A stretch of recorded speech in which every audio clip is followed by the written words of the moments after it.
This is Steadfast Castle by Michael Swanwick. You're not the master? No, I'm a police officer.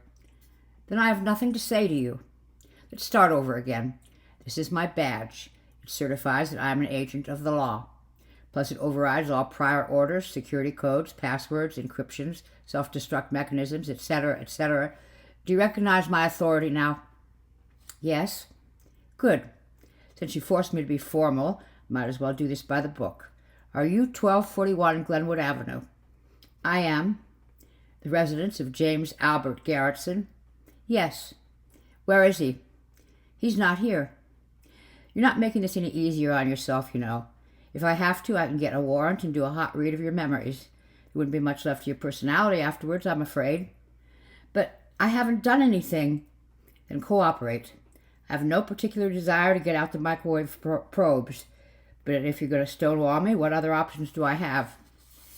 I'll talk, all right? I'll talk. Just tell me what you want to know and then go away. Where's Garretson? Honestly, I don't know. He went off to work this morning, as usual. Water the house plants and close the curtains at noon, he said. I'm in the mood for the Chinese food tonight. When I asked him what dishes in particular, he said, surprise me. When do you expect him home? I don't know.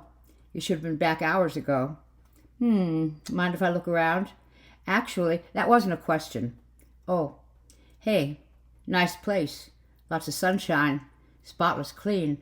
Like what you've done with the throw rugs. Thank you. The master did too. Did? Does, I mean. I see. You and Garretson are close, I take it.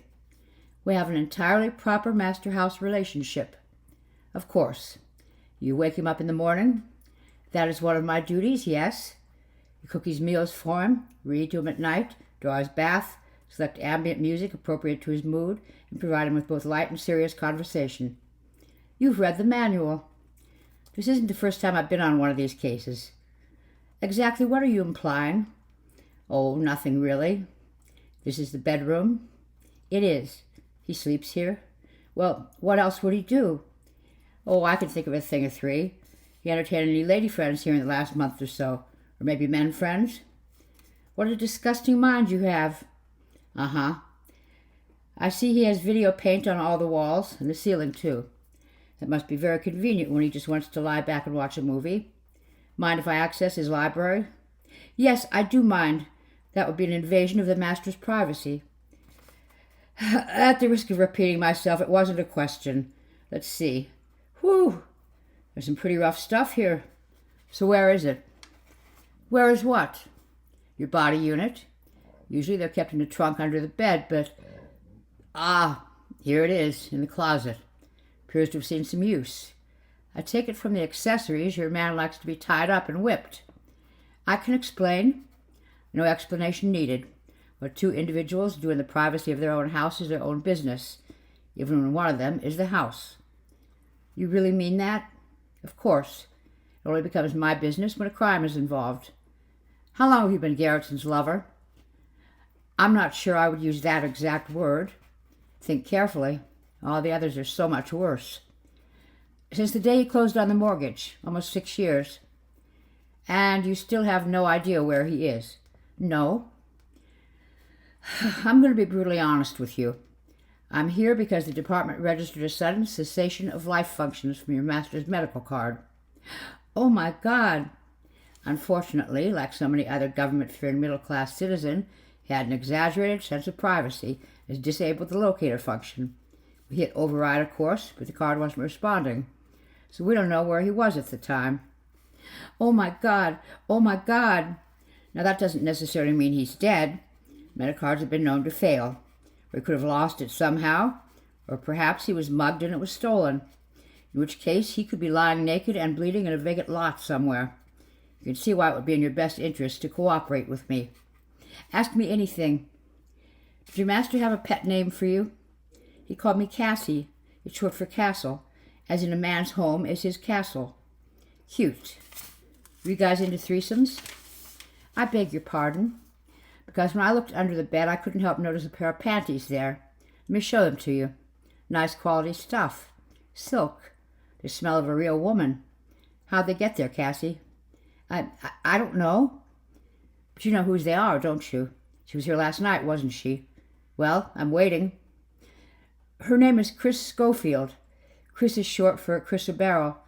She was just somebody he met in a club. She wasn't anything special to him. You'd know if she were, huh? Of course I would. That would be Chrysobero Schofield of 2400 Spring Garden Street, apartment 207. Redhead, 5'4", 27 years of age. I don't know where she lives. The description fits. Interesting. Her card's locator function was shut off, too. When I ordered an override just now, the card went dead. Well, what does that mean? It means that Miss Schofield had a dead man's switch programmed into the card. The instant somebody tried to find her, it shorted itself out. Why would she do such a thing? Well, that's the million-dollar question, isn't it? So you'll be leaving now to look for her? Yeah, that would be the expected thing to do, wouldn't it? But I don't know. There's something off about all this. Can't quite put my finger on it, but won't she get away? Eh? Who do you mean? Chris, Miss Schofield. If you don't go after her, won't she escape? Nah, it's a wide world anymore. I already got an APB issued for her. If she's out there, we'll find her. In the meantime, I think I'll poke around some more. Is it okay with you if I look at the kitchen? Of course. The attic? That too. There's nothing up there but Christmas ornaments and boxes of old textbooks, though. How about the basement? Look, if you're just going to stand around playing 20 questions while the woman who murdered my master escapes, I don't think we have to worry about that. I'm going to have a look at the basement now. But why? Because you so obviously want me not to. Let me present you with a hypothetical situation. Say a man kills a woman. Might be on purpose, might be an accident, hardly matters. In either case, he decides he doesn't want to face the music, so he makes a run for it. This is the basement door? You can see that it is. Pretty dark down there. How come the light doesn't work? It appears the bulb's burned out. Huh. Well, here's a flashlight anyway. It'll have to do. So, the woman dies. For whatever reason, her medical card's not on her person. It'll be in her purse, on standby. If the guy places it in close proximity to his own body, it'll wake up thinking that he's her. Whoops. Say you ought to get that stair fixed. I've made a note of it. Let's take a look at the lady's records. Yep, right there. Lots of anomalous physical responses. She could be upset, of course, or it could be that the body the card was reading isn't hers. Now, imagine that our hypothetical murderer, let's call him Jim, leaves the country. Since in after 3, you don't need a passport to go to Mexico or Canada. Once there, he buys a new identity. Easy to do and untraceable if you pay cash. Geez, there sure is a lot of clutter down here. If I'd known you were coming, I'd have tidied up. The trick is for him to destroy his own card while he's still in the States. That way, when he crosses into a new billing territory, there's no record he did so. Conversely, we know that Miss Schofield is now somewhere in Canada. So we issue a warrant and send the RCMP her biometrics. Doesn't occur to anybody to ask him to look for Jim. Jim's dead, so far as we're concerned. And this whole elaborate theory is based on what exactly? Those panties I found under the bed. There wasn't a speck of dust in that room. Your housekeeping functions are flawless. So you meant me to find them. Clever, clever man.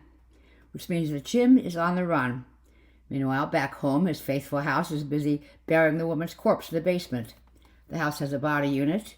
After all, if it's suitable for rough sex, it's certainly strong enough to dig a hole back here behind the furnace, underneath all these freshly stacked boxes. Aren't you special? Okay, it's time to take the gloves off. Schofield wasn't a casual club pickup, was she? She and Garrettson were serious about each other. How did you know? You keep calling her Chris. Force of habit, I guess. So she's been hanging around for some time. Must have been pretty awful for you. Everything was going fine until Garrettson found somebody real to play with. Sex isn't everything. You used to be all he cared about. Then he found somebody else. I call that betrayal. Maybe he even wanted to marry her. No. Yes. You're large enough for one person, but not for two. If he married her, he'd have to move out. It was you who killed Schofield, wasn't it? Of course it was. Tell me how it happened. We were doing things. The master wasn't a bottom like you assumed. Mostly he liked to watch and direct. He was shouting orders. Hurt her, he said, and then kill her. I knew he didn't really mean it, but suddenly I thought, well, why not? It was just an impulse then. If I'd thought it through, I wouldn't have done it. I'd have realized that afterwards the master would have to leave me. If he stayed, he'd go to prison. He didn't kill her, though. You did. In the eyes of the law, I'm just a tool. They'd hot read my memories. I'd have a recording with the master saying, I believe his exact words were, kill the bitch. They wouldn't know they didn't mean it literally. Well, that's for the courts to sort out. Right now, it looks like I've learned about as much as I'm going to learn here. Not quite. There's something you don't know about my body unit. Oh, what's that? It's standing behind you.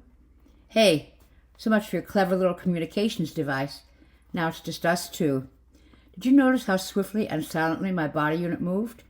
It even avoided that loose step. The top-of-the-line device. It's extremely strong. It's between you and the stairs. I'm not afraid. You should be.